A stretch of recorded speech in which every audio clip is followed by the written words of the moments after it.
Dalawang batch naman ng mga OFW mula Jeddah ang matagumpay na napabalik sa bansa ngayong bagong taon.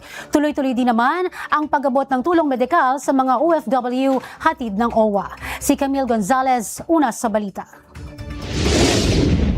Balik Pinas na ang 20 overseas Filipino workers mula sa Jeddah. Sakay sila ng Flight 7 V870 na lumapag sa NAIA Terminal 1. Personal silang sinalubong ng mga tauhan ng Overseas Workers Welfare Administration at Department of Migrant Workers.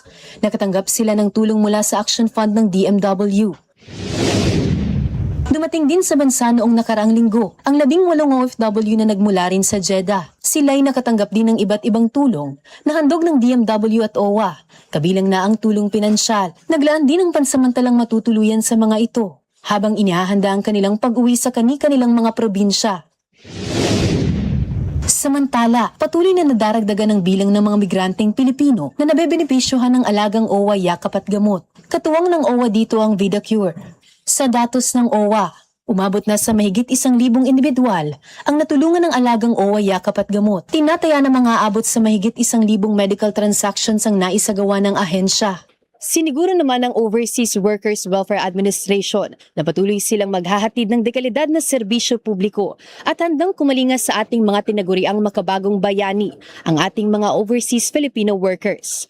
Nauna sa balitang totoo at laging bago, Camille Gonzalez, alauna sa balita, Congress TV.